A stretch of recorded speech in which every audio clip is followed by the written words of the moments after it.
Prestes a completar 50 anos desde a sua fundação, a Itaipu Binacional tem uma nova gestão. Uma gestão comprometida com o cuidado com as pessoas e que acaba de ampliar o território de atuação da empresa para todo o estado do Paraná e parte do Mato Grosso do Sul. Para atuar neste amplo território, foi criado o programa Itaipu Mais que Energia.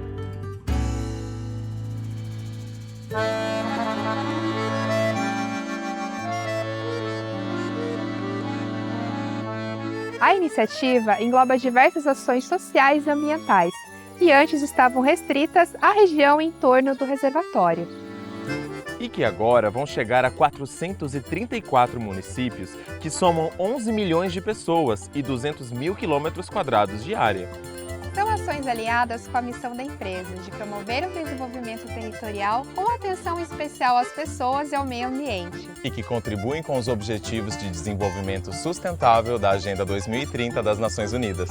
O programa Itaipu Mais que Energia é formado por ações de Educação ambiental, gestão por bacias hidrográficas, desenvolvimento rural sustentável, plantas medicinais, sustentabilidade das comunidades indígenas, aquicultura e piscicultura sustentável, saneamento ambiental, gestão de resíduos sólidos, conservação e restauração da biodiversidade, responsabilidade social, pesquisa e extensão universitária, desenvolvimento cultural. turismo sustentável.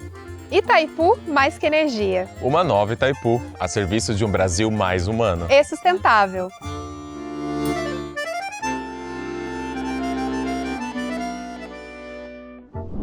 Bom dia! Bom dia! Sejam bem-vindos, alegria poder dividir esse tempo com vocês. Vocês estão participando de um momento histórico na Convenção Batista Brasileira, porque, pelo menos na história recente, é a primeira vez que nós temos esse formato de painéis. Essa foi uma direção do nosso presidente. Estamos tendo então vários painéis, tanto no dia de ontem como hoje, são painéis concomitantes, aqui as salas ao lado, e amanhã também. E coube, portanto, a nós que vamos participar nesses momentos que aqui estaremos. Acho que a gente vai até 12h30, então temos aí um pouquinho menos de uma hora para a gente conversar um pouquinho sobre esse tema que está mexendo com cada um de nós, e a igreja do analógico ao digital. Nós somos uma geração e nós não fomos preparados para lidar com aquilo que nós estamos lidando. Nós não somos nativos digitais, ou seja, boa parte aqui do plenário, que vai dividir esse tema, foi surpreendido com o avanço tecnológico, ou seja, a gente não nasceu nesse ambiente. Nós tivemos que ir aprendendo. Eu lembro na década de 90, Fabrício e meu amigo Juan, quando eu cheguei em Belo Horizonte, e eu vi pela primeira vez um celular sendo usado. Eu só tinha ouvido falar. E aí eu vi alguém usando aquilo, me trouxe um espanto tão grande, porque eu só sabia da existência de telefone com fio.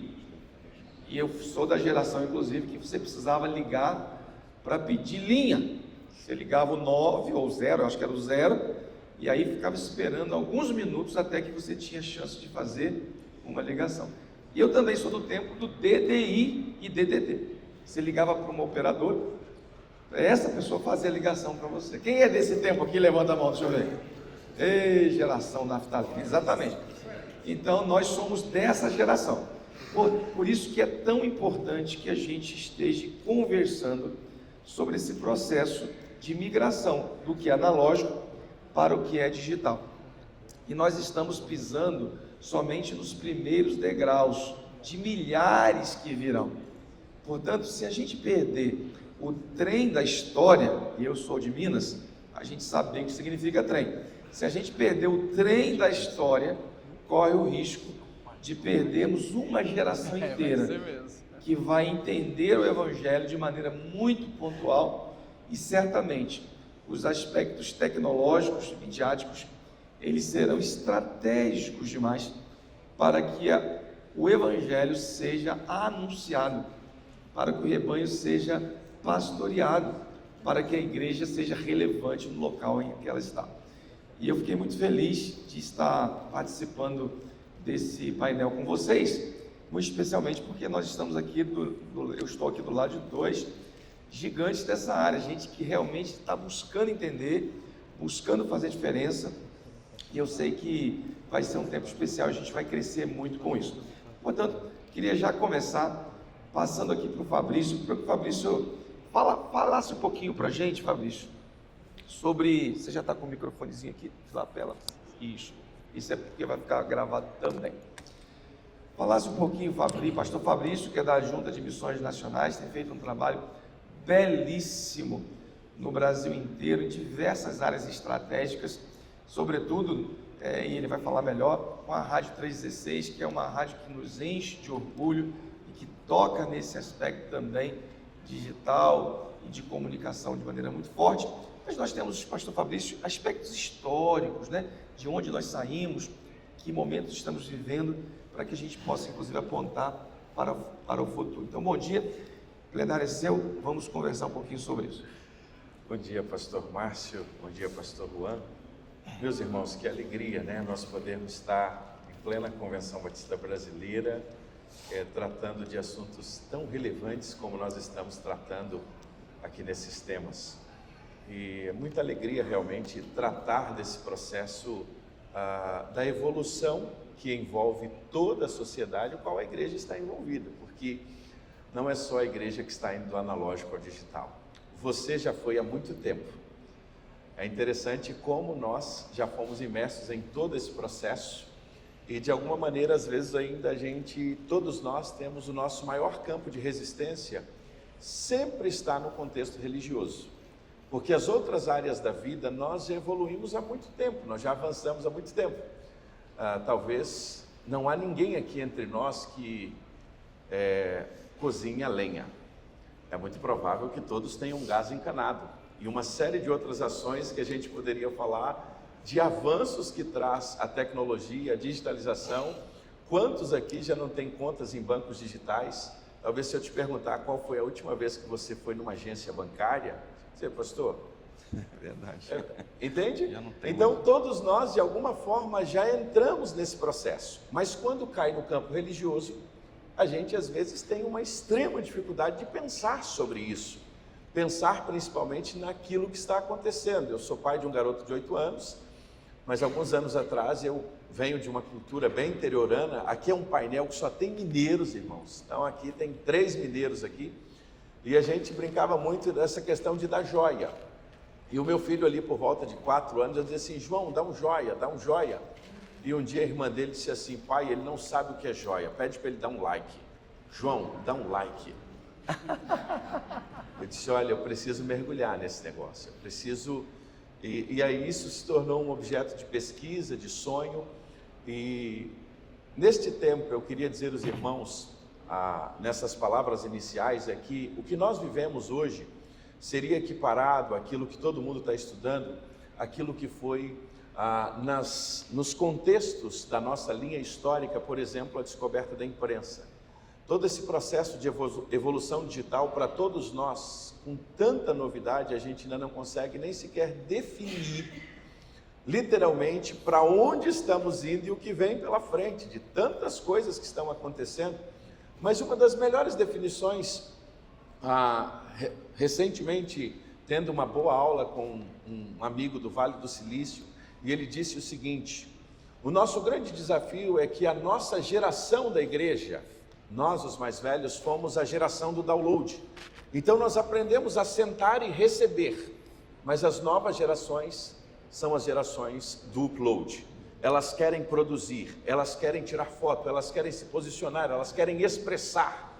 E talvez nós vivemos entre nós, nessa igreja do analógico ao digital, o desafio em que muitos de nós líderes somos a geração do download e estamos lidando e pastoreando a geração do upload. E isso para nós será um desafio gigantesco, onde a gente precisa se posicionar.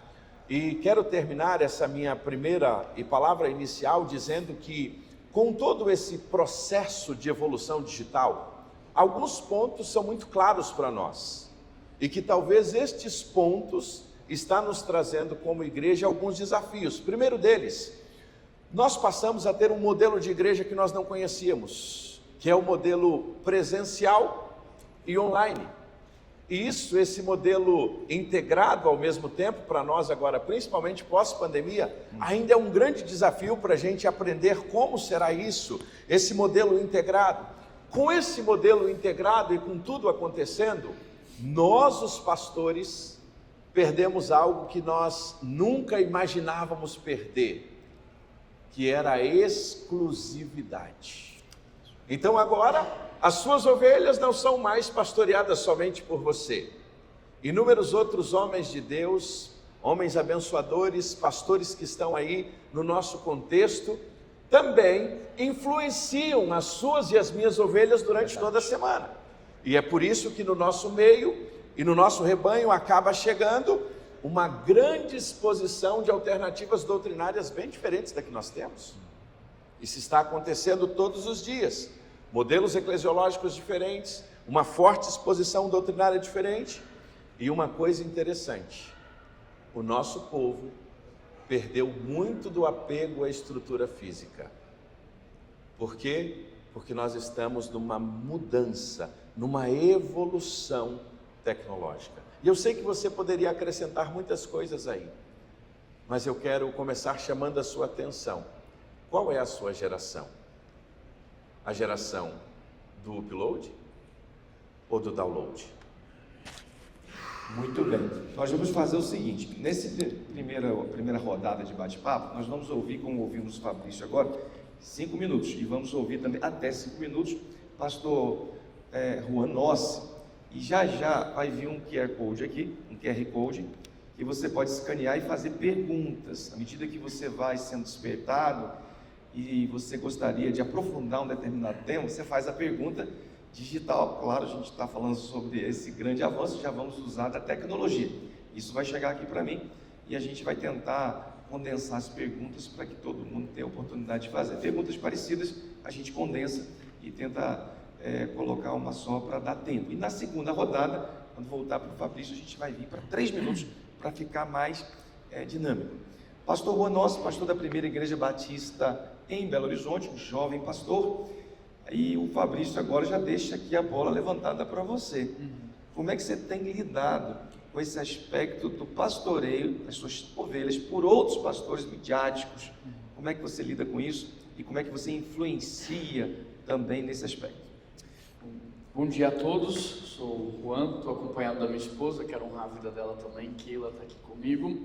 E apesar de ser um pastor jovem, pastorei uma igreja de 112 anos, uma igreja histórica, que precisou de maneira muito rápida se atualizar por conta da pandemia. Uma igreja que não tinha até então redes sociais, YouTube, Instagram, não tinha nenhum alcance digital, mas que precisou fazer numa velocidade muito rápida toda uma adaptação. E depois quero compartilhar um pouco dessa prática e que hoje colhe resultados extraordinários por causa dessa mudança para o digital. A igreja ela é feita de pessoas. E as pessoas elas estão imersas no digital, não importa se é uma igreja nova, de 5 anos, ou se é uma igreja centenária, de 112 como a minha, elas estão imersas no digital. O pastor Fabrício falou do fogão a gás, hoje nós já estamos no fogão por indução, né? Verdade. As casas são completamente inteligentes, você bate palma, a luz acende, a luz apaga, você controla tudo pelo celular e a tecnologia democratizou, de maneira que todos têm acesso hoje à tecnologia a um custo muito baixo. Então todas as gerações estão se adaptando muito fácil. Primeira vez que minha avó me mandou um WhatsApp, eu achei que era um trote, eu não acreditei que era minha avó me mandando um WhatsApp. Hoje ela faz até chamada de vídeo. Então, no primeiro momento foi um choque para todo mundo, hoje já é uma realidade a tecnologia, inclusive no meio da terceira idade. Então, como pastor de uma igreja local, nós precisamos estar atentos, porque como o Fabrício falou, todas as outras situações se adaptam muito rápido, o religioso ele tem um atraso maior, quando na verdade deveria ser o contrário. A igreja ela sempre foi precursora de tudo na sociedade. Ela deveria ser precursora da tecnologia, precursora da cultura, da educação, da ação social. Isso era uma verdade no passado. Quando você pega os autores bíblicos aí, todos fizeram uso das tecnologias daquele tempo. Então hoje nós precisamos fazer de novo o uso, e um bom uso, porque de fato a tecnologia ela pode potencializar muito o impacto da palavra de Deus hoje na sociedade. Até aquelas redes que, falando de redes sociais, que a gente tem um pouco de preconceito, como o TikTok, nós decidimos como igreja entrar e tivemos um resultado extraordinário. Vídeos de devocionais com 4 milhões de visualizações. Então, de fato, eu acho que a gente tem que diminuir um pouco o preconceito, porque o que vai fazer aquela rede ser boa ou ruim é o uso que a gente vai dar para ela. Então, eu quero encerrar minha palavra inicial aqui e depois a gente pode retomar um pouco mais. Deixa eu, então, começar do Juan para cá agora. Você acha que, na sua experiência pessoal, esse pastoreio que o Fabrício destacou, e é verdadeiro, onde muitas pessoas das nossas igrejas estão sendo pastoreadas por outros pastores, pelo menos também. Na sua realidade, você acha que você está pastoreando mais ovelhas que não são necessariamente do seu rebanho presencial? Ou você acha que as suas ovelhas que são pastoreadas por outros pastores? Porque aí você dá uma resposta para a gente. E aí eu queria que nesses 3 minutos, ao responder, você dissesse por quê. Porque a constatação disso mostra o quanto e em que momento a Primeira de Belo Horizonte, através da sua liderança, tem se posicionado nessa questão midiática. Eu cresci ouvindo um pastor falando assim para mim: Juan, pastoreia as ovelhas que Deus te deu. Eu tenho 14 anos de prática ministerial e no início fazia muito sentido, porque ele estava falando assim: sai um pouco das redes sociais e foca no seu rebanho presencial aí. Hoje, a grande reflexão é: quem é o nosso rebanho? Qual é o meu rebanho? O meu rebanho são só aquelas pessoas que estão ali no domingo pela manhã, ou são todos aqueles que de alguma maneira são influenciados pela pregação do Evangelho? Então eu sou de um tempo que no domingo à noite eu olhava para a minha igreja e falava assim: pessoal, até semana que vem, até domingo que vem. Hoje eu não posso mais fazer isso. Eu tenho que estar presente na vida dos meus membros, das minhas ovelhas, do meu rebanho, todos os dias. Então, no final do domingo à noite, hoje eu posso falar assim: olha, até amanhã de manhã, porque na segunda-feira, às 6 da manhã, o devocional em áudio da igreja está subindo para todas as plataformas digitais. Eu não estou só com ele mais no domingo à noite, eu estou com ele na segunda, na terça, na quarta, na quinta. Naquele tempo, a cultura e a sociedade permitiam o pastor estar presente na vida do membro de maneira presencial.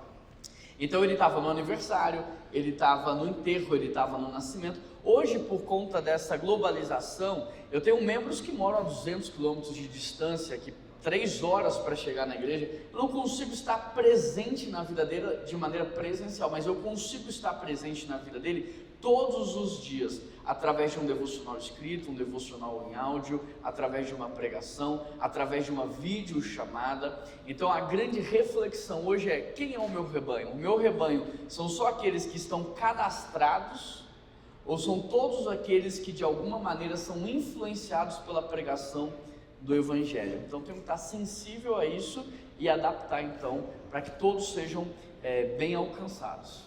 Muito bom, Juan. Agora tem um amigo chamado Marcelo Galberto que ele diz o seguinte: em tempo de WhatsApp, ligação é prova de amor. Qual que é, pastor Fabrício, a linha divisória entre esse avanço tão necessário, e a palavra do Juan mostra para a gente isso, e também não perdermos o pastoreio, aquele que o pastor sabe como é, né? Do abraço, do aconchego, do pé do ouvido. Como é que a gente lida com essa tensão? Divide com a gente o que você tem feito lá em Brasília. Eu entrei na comunicação muito cedo, entrei com 14 anos, mas ainda na época do rádio, né? Que é a minha profissão. E sempre gostei muito da comunicação. Mas uma coisa que eu aprendi com um homem que tem me ensinado semana após semana, que é o pastor Sam Tipt, que é um grande evangelista de massa, e é um homem que o seu ministério se transformou praticamente integralmente digital, porque agora com 76 anos ele não viaja mais, mas nós já fizemos ações de, no final de semana, nós alcançarmos 9 milhões de pessoas. Uau. Nesse momento nós terminamos, eu sirvo na missão junto com ele, nós terminamos uma plataforma agora, e nós temos grupos de estudos bíblicos digitais em diversos países, inclusive toda uma plataforma de conteúdo de discipulado em Farsi, e nós estamos alcançando pessoas dentro do Afeganistão. Mas uma coisa ele me disse uma vez, que isso gravou e marcou o meu coração: eu não me iludo com visualizações, eu não me iludo com likes. E naquela conversa era justamente para dizer que todo o processo digital, ele precisa ser apenas uma ponte para um relacionamento real. Muito bom. Ele precisa ser um caminho, um meio. Nós temos, na igreja que estamos plantando, no Distrito Federal, no último ano nós tivemos 319 visitantes catalogados de primeira vez. A gente faz uma pesquisa bem firme nisso, porque era objeto de pesquisa. 30% deles chegaram via impulsionamento de Instagram. Desses 30%, aproximadamente 20% permaneceram conosco. E o nosso grande desafio é justamente, desde quando criamos um funil para pesca, que você alcança ali 20, 30 mil telas com uma imagem específica, levar essa pessoa para um pequeno grupo, trazer essa pessoa para dentro de um trilho de acolhimento. Então a nossa compreensão é que esse processo é apenas um meio de proclamação, mas um meio de pesca. Há uma grande discussão em quem tem pensado igreja para os próximos anos, e tem sido interessante, porque até mesmo aqueles que defendiam a total digitalização, já são muito poucos, ou quase ninguém. A compreensão agora maior é que é um meio para que a gente possa trazer esta pessoa para um relacionamento. Agora, só para terminar, pastor Márcio, a gente disse que a digitalização ia nos levar a novos modelos eclesiológicos. E isso para nós será o objetivo nos próximos anos de discussão e pensamento no plenário do lado de lá. Como nós vamos lidar justamente com membros a 200, 300, membros em outras cidades que se tornaram membros de nossas igrejas sem estarem presencialmente. Esse é um novo modelo eclesiológico e que nós vamos em tempo oportuno discutir sobre ele. Mas agora todo esse processo, ele, pelo menos para minha experiência dos últimos anos, é entendê-la como meio para que a gente possa viver o vida na vida, porque por mais importante que seja uma mensagem, por mais importante que seja uma ligação, nada se compara a uma boa xícara de café e um olho no olho. Isso não existe, isso não se supre, isso não se consegue suprir. E hoje nós temos lá essa experiência de ter várias pessoas que têm se tornado, pedido até a membresia da igreja em outros estados, para estarem conosco também, mas nós temos ainda lutado muito, até por uma questão doutrinária, acerca daquilo que a gente compreende acerca de igreja local. Por isso eu disse, o novo modelo eclesiológico, que a gente ainda estamos pisando ainda em terras que nós não temos uma total segurança, e a gente, nos próximos anos, vai aprender muito sobre isso. Excelente. A gente vai tentar agora dar um mergulho nas questões práticas, porque essas práticas, elas são necessárias, para que a gente não saia daqui só revisitando, ou quem sabe, conhecendo os avanços que está sendo colocado aqui no tempo que nós temos. Eu vou pedir o seguinte, vai ser colocado aqui um WhatsApp, se você quiser fazer a sua pergunta, se tiver uma colocação específica, uma pergunta, você faça através desse número, vê se já está aí para vocês.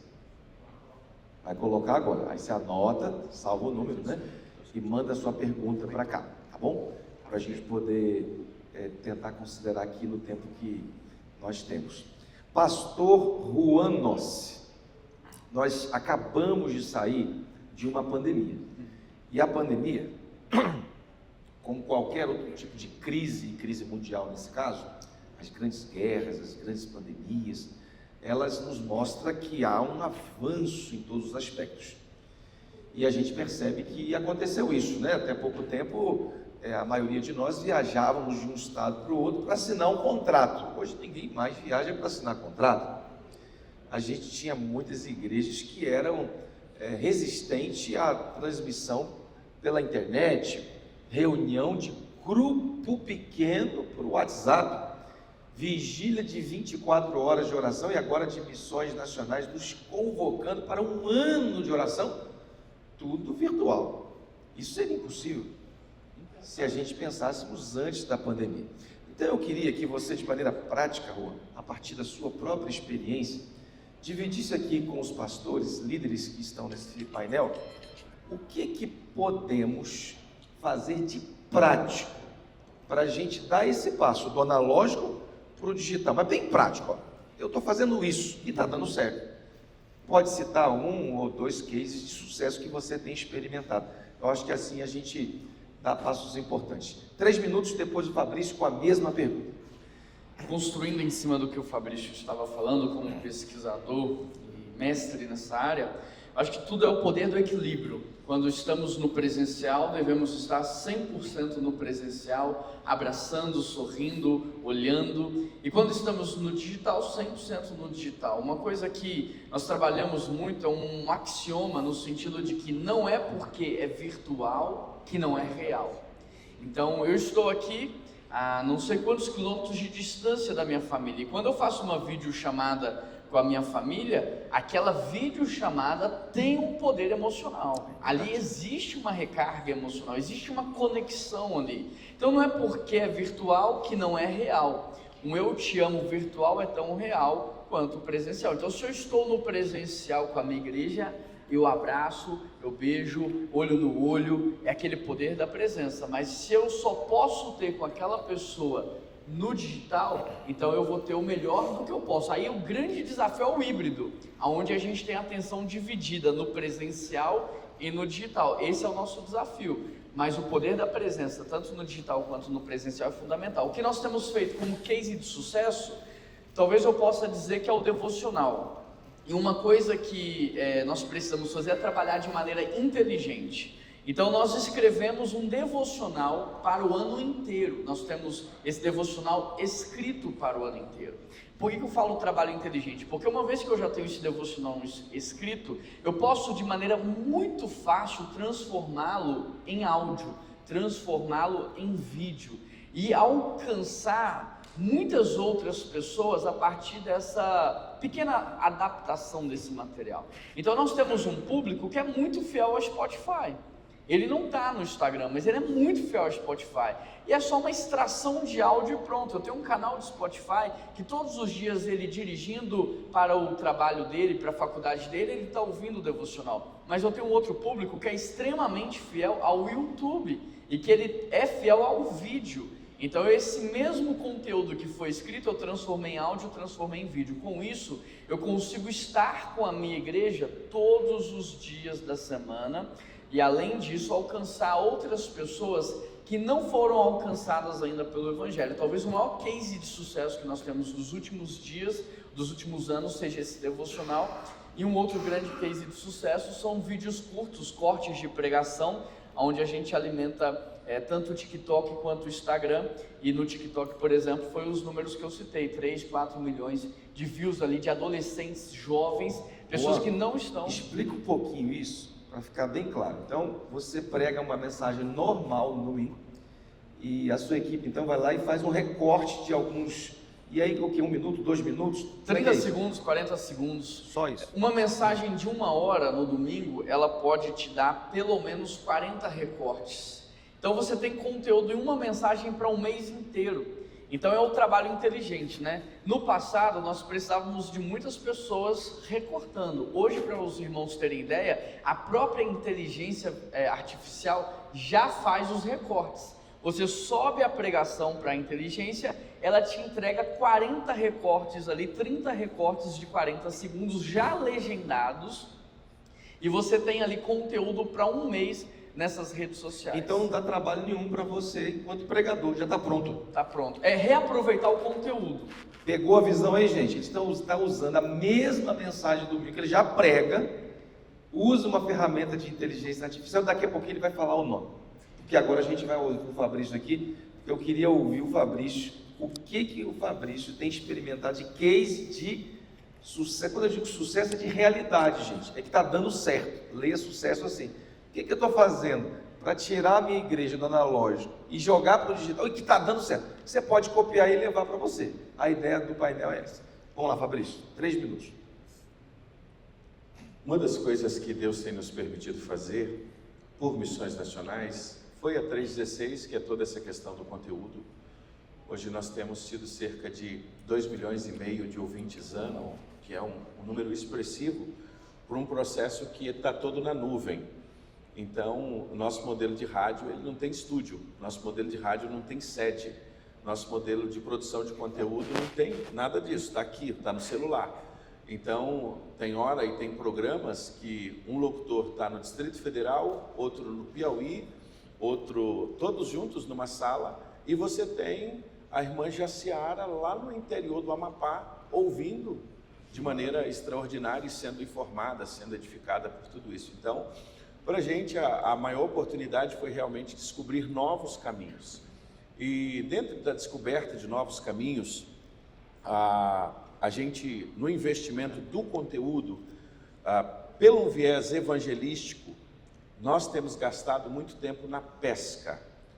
Como fazer pesca para pessoas novas no ambiente virtual? Então, a gente começou a produzir e buscar muito na linha do impulsionamento, furar a bolha de pessoas que já nos conhecem. Então, a gente começou então a realmente, num contexto, eu estou numa cidade satélite do Distrito Federal de 300 mil habitantes, estou plantando uma igreja, não é uma igreja de eventos, é uma igreja relacional, então não tem eventual forte, mas eu precisava chegar nas pessoas. Numa cultura onde se eu entregar um papel para qualquer pessoa na mesma hora, ela vai amassar e jogar ele fora. Então nós começamos a trabalhar um funil com impulsionamento, onde a gente chega na tela desse cara e começa um relacionamento a partir dali. Nosso primeiro grande objetivo é tirá-lo da tela e trazê-lo ao encontro. E esse funil, ao trazê-lo ao encontro, nós temos 4 passos que nós estamos vivenciando. Primeiro, a cultura do sorriso, porque como você se apresenta, você precisa ser.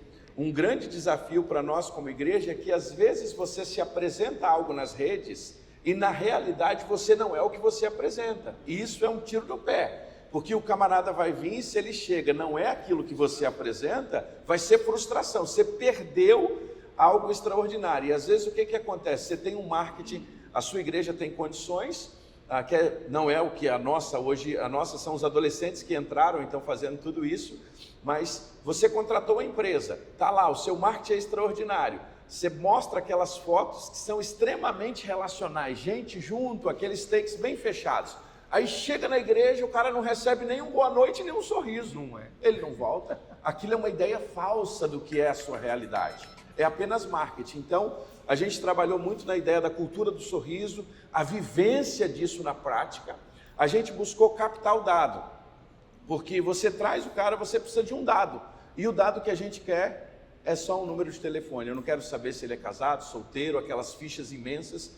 Eu troco esse dado com ele de uma maneira muito simples, cada um faz o presente da sua realidade. A gente montou um presente da nossa realidade e o nosso presente lá termina com uma experiência degustativa que é um chocolatezinho. Um cartão muito simples, da alegria de ter ele conosco, que nós queremos bis.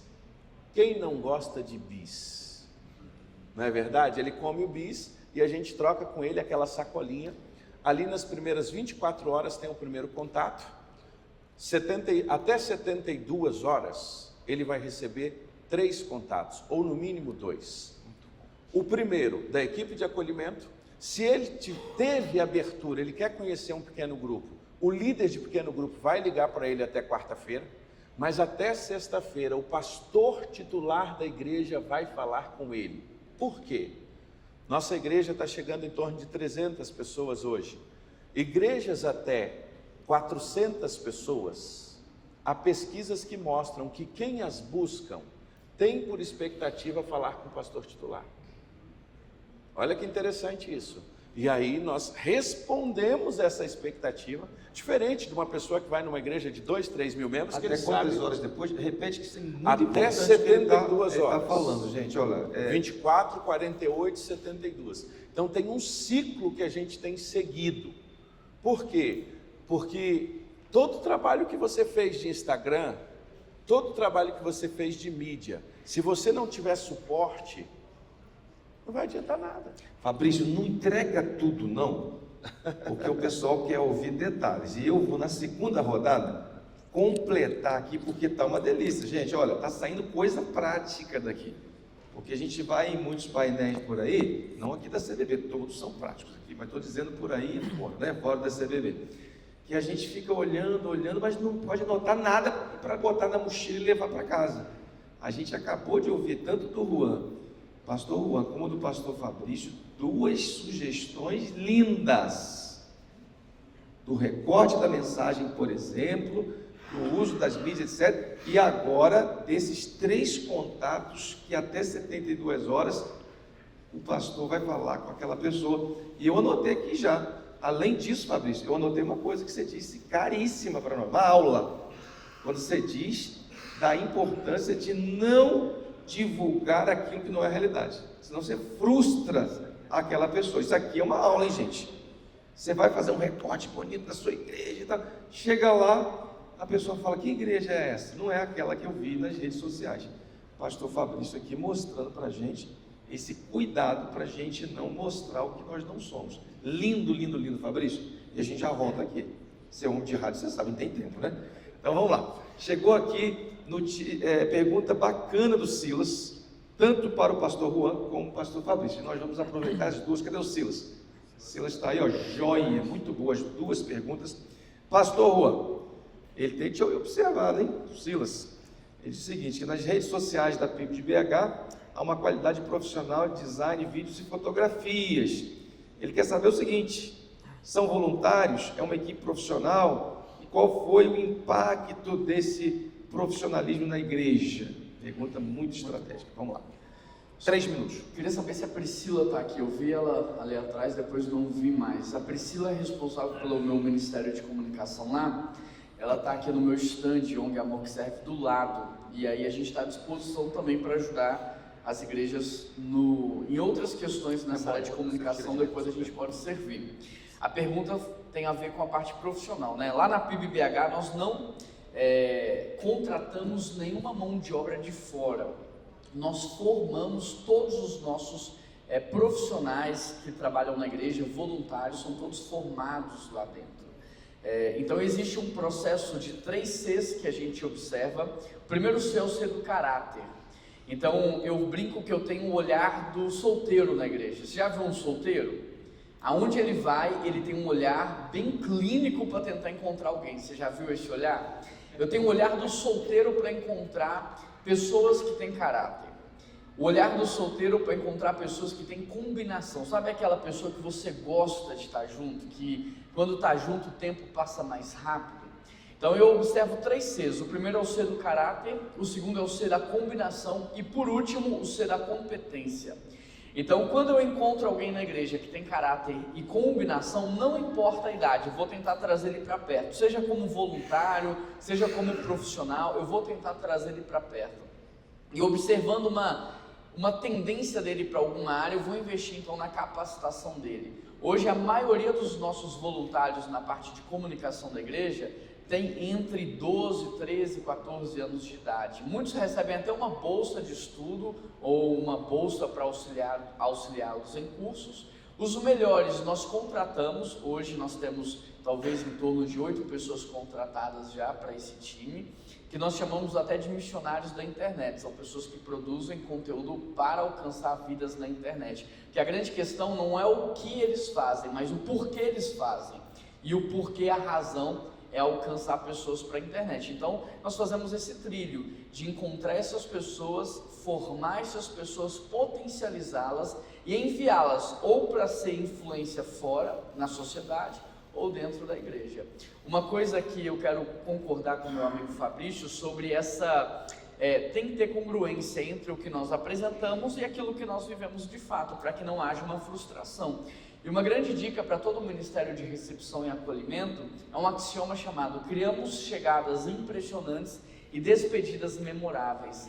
Então nós temos que trabalhar para que a chegada da pessoa seja impressionante, mas para que a despedida dela na igreja, naquele dia, também seja memorável, que ela saia de fato impactada com a palavra, com o louvor, com o acolhimento, com a comunhão, com a alegria, com aquele ambiente. Então não é só o que nós apresentamos na internet, mas também é o que nós vivemos ali dentro.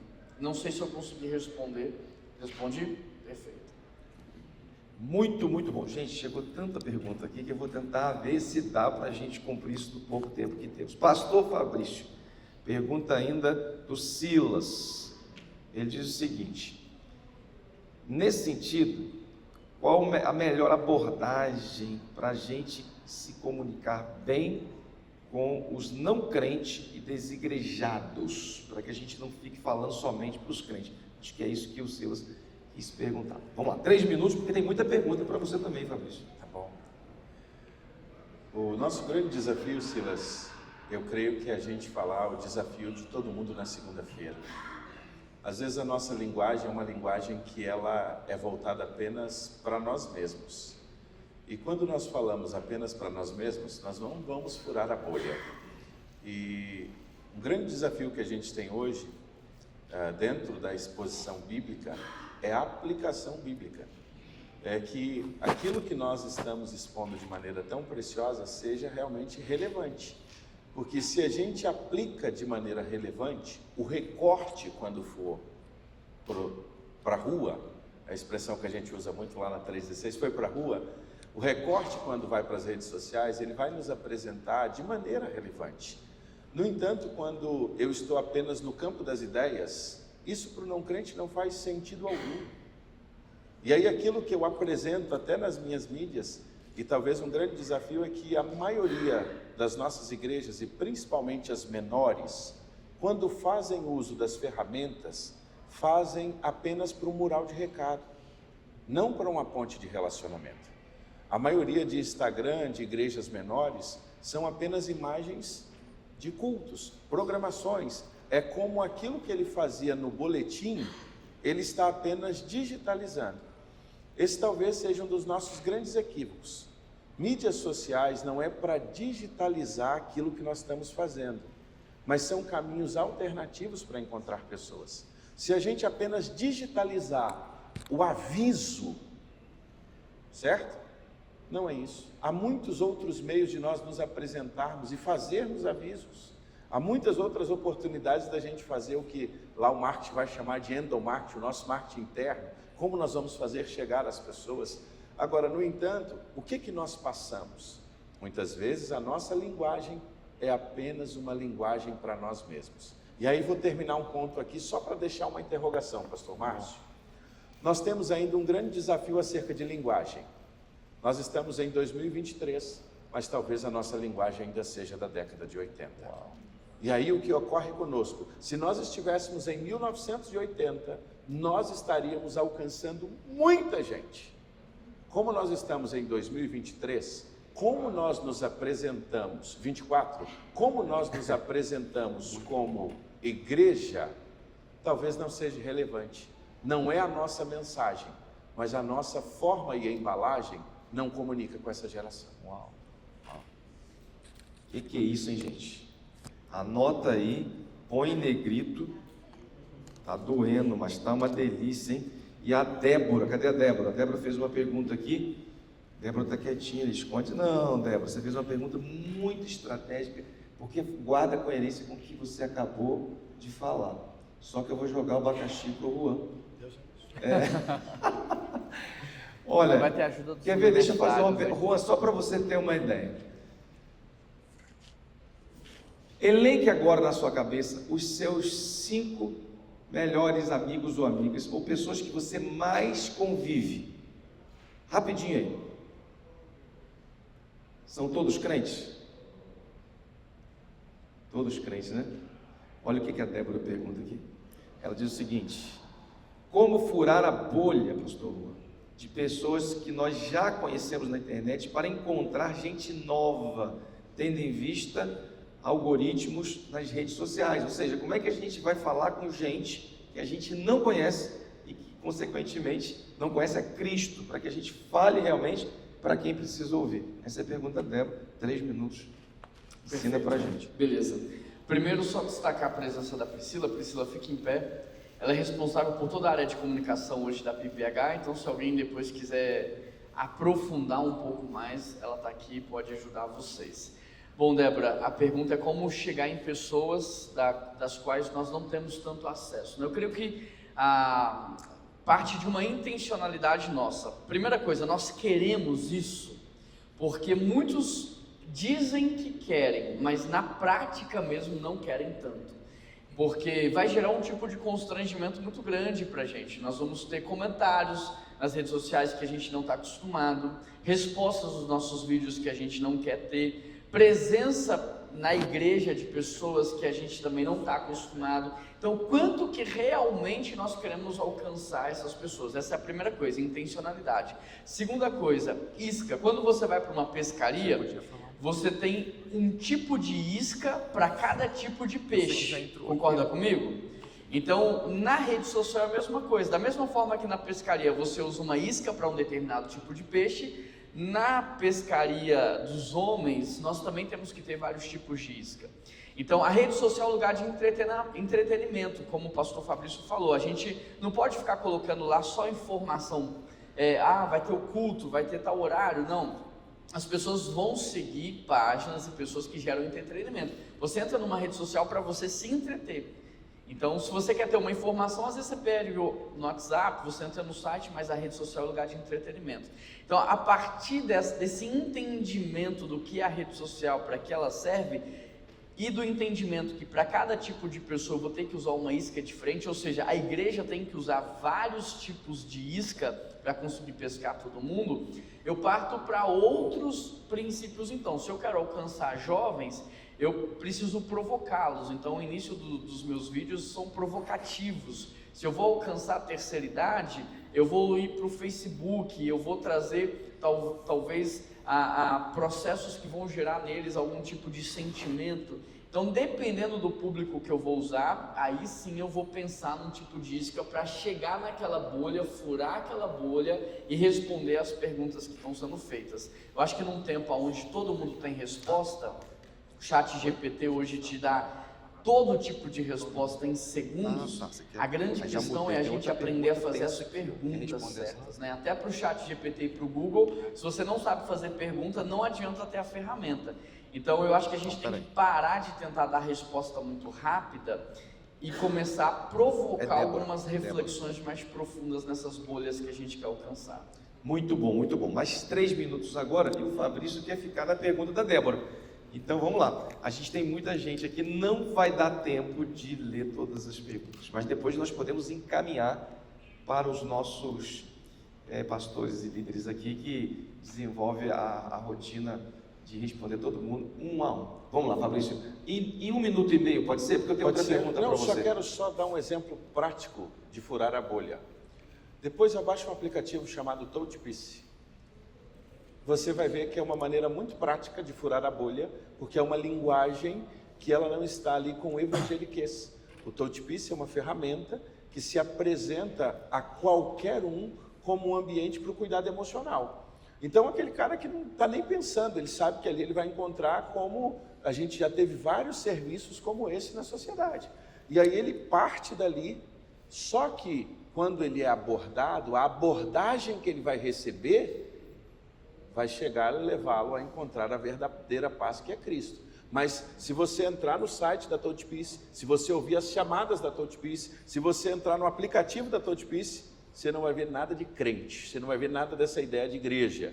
Então você consegue pescar uma turma porque o cara já não repele de imediato, porque ele está vendo ali um canal de acesso, um canal de ajuda. Se você ainda não baixou, baixe esse aplicativo que você vai conhecer. Aliás, acabou de chegar aqui o vice-presidente da TouchPiece, fique de pé aí, professor Valceni, fique de pé, professor. Professor Valceni Pereira Braga é vice-presidente da TouchPiece, é um homem visionário, e ele junto com outros grandes líderes estão liderando esse lindo projeto aí de evangelização através das redes sociais. Olha, Fabrício, eu tenho uma pergunta aqui complicadíssima, que eu não vou dizer quem vai responder, vocês escolhem aí. É o Jair. Cadê o Jair? O Jair jogou aqui gasolina na fogueira e o tempo está acabando. Então eu vou jogar a pergunta no ar aqui, pega quem quiser, viu? Eu que não pego. Mas é o seguinte, ele diz que nessa grande evolução, onde a gente começa a produzir através da IA, inteligência artificial, livros, estudos bíblicos, devocionais e até sermões, como é que a gente pode trabalhar a questão ética nisso, para não ir além daquilo que a própria tecnologia vai colocar à disposição e já colocou de cada um de nós. Quem quiser, pega e tenta responder isso aqui. Essa é uma pergunta de fato muito complexa e aí eu quero tentar responder ela dentro da nossa bolha enquanto cristãos. Não vou responder pelos outros, mas por nós. Se você pegar um ateu, alguém que fala que não acredita em Deus, você pode perguntar para ele, então, aonde você aprendeu que mentir é errado? Aonde você aprendeu que não pode matar? Porque a palavra de Deus é quem define toda a moral e ética da sociedade.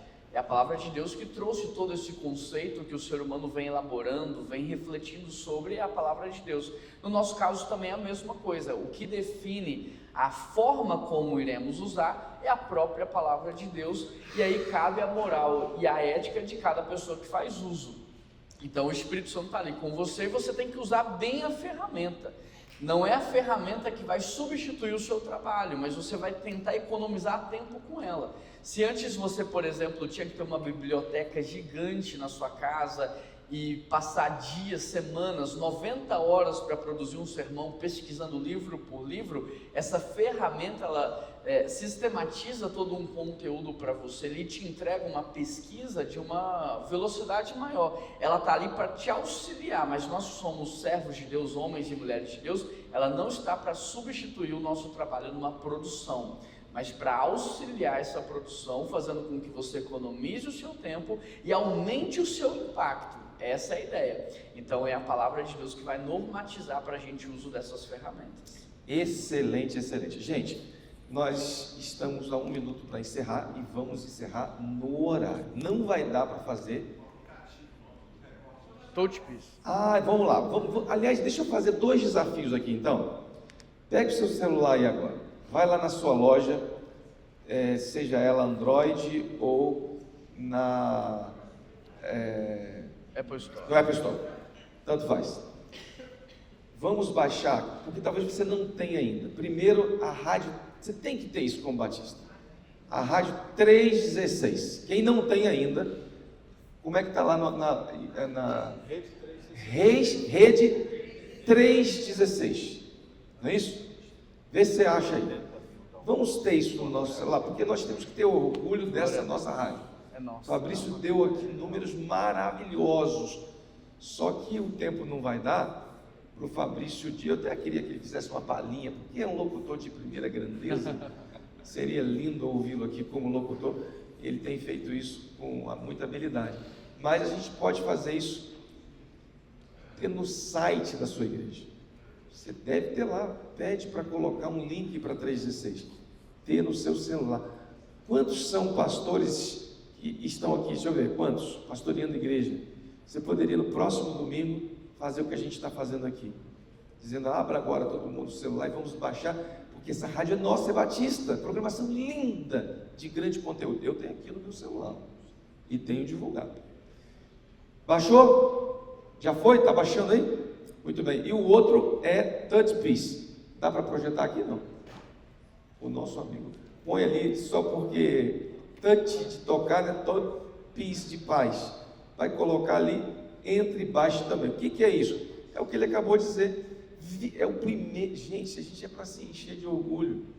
É o primeiro app do mundo. Não é cristão, não. De todas as tendências. Nem primeiro, nem segundo, nem terceiro setor tem, Fabrício.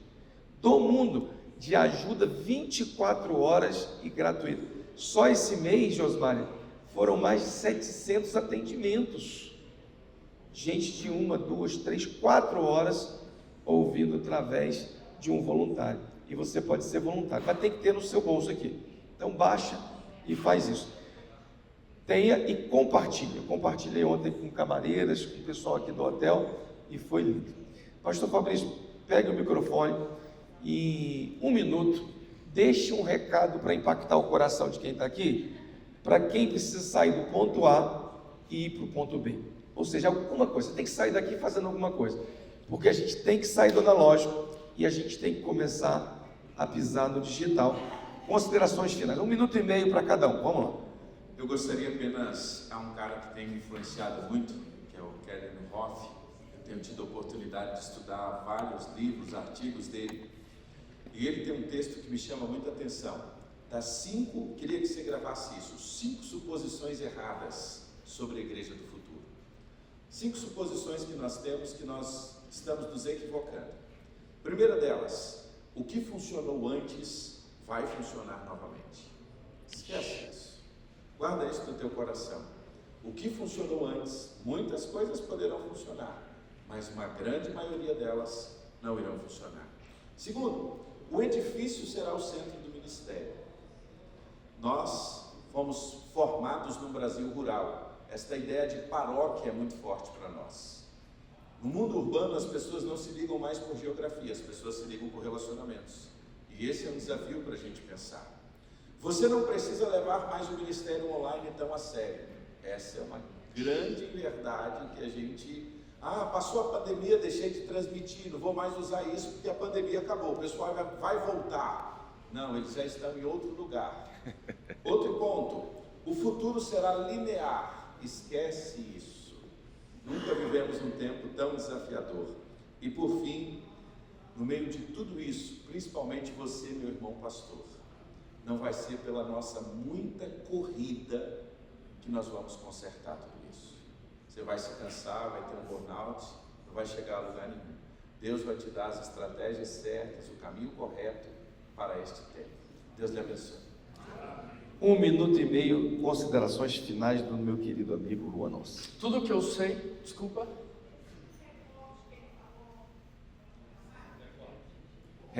Eva, fala mais alto, Eva, só para entender.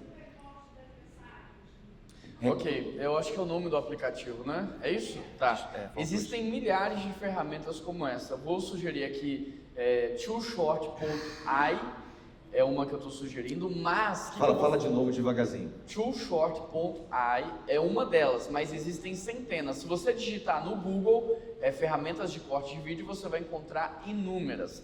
Mas o que eu quero dizer como palavra final é o seguinte, tudo o que eu sei, eu não descobri isso sozinho, eu aprendi isso com alguém, eu me conectei com alguém e fui inspirado por alguém. Então a minha palavra final para você é: tente se conectar com pessoas que já estão fazendo. Porque com isso você vai ser inspirado, não necessariamente você vai fazer a mesma coisa que o outro está fazendo, mas ele vai te inspirar a adaptar aquilo à sua cultura local, de forma que isso vai potencializar o seu ministério.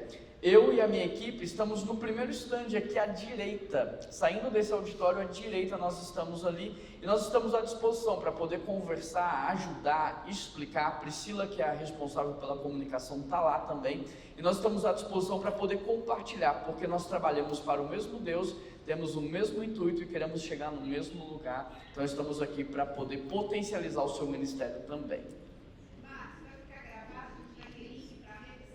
Está gravado e vai ter link? Gravado está. E como é que vai disponibilizar o link? Aí, a Convenção Batista Paranaense ou brasileira?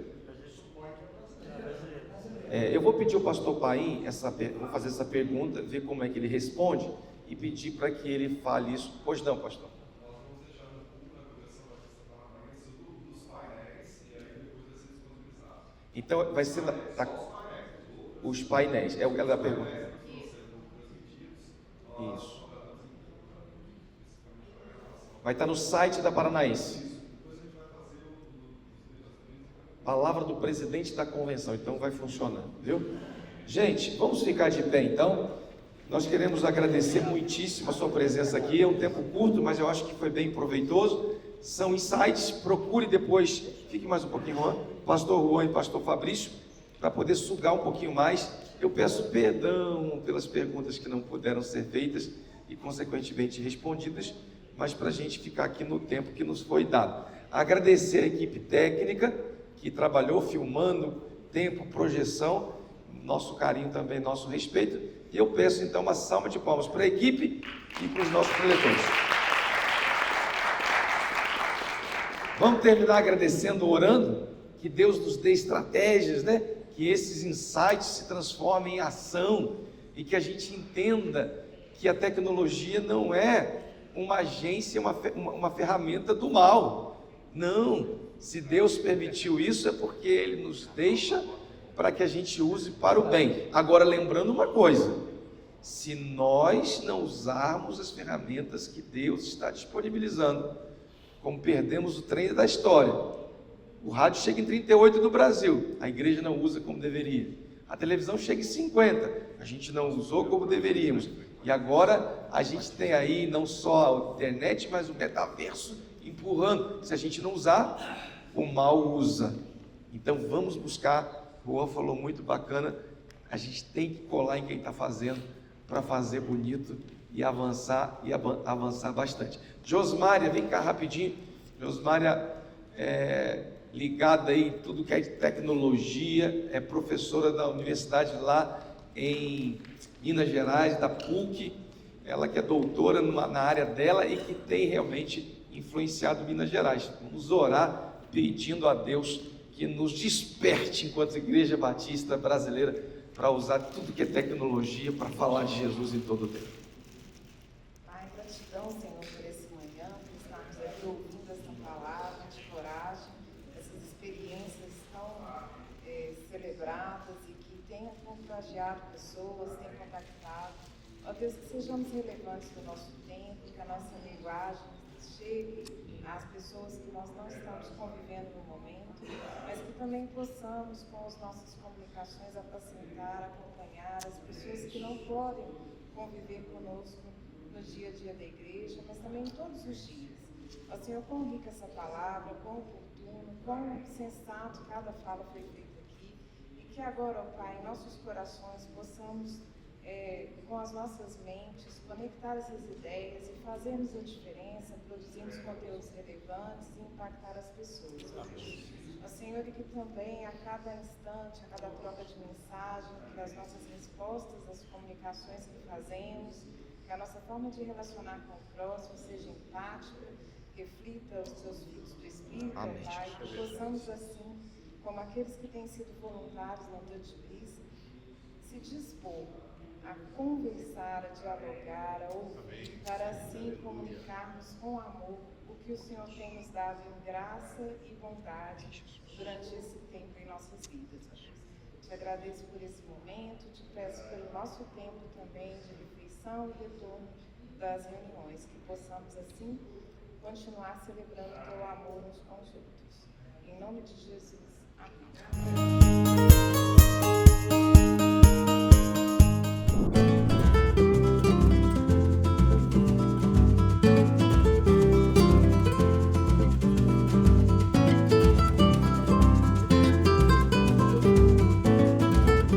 Prestes a completar 50 anos desde a sua fundação, a Itaipu Binacional tem uma nova gestão. Uma gestão comprometida com o cuidado com as pessoas e que acaba de ampliar o território de atuação da empresa para todo o estado do Paraná e parte do Mato Grosso do Sul. Para atuar neste amplo território, foi criado o programa Itaipu Mais que Energia.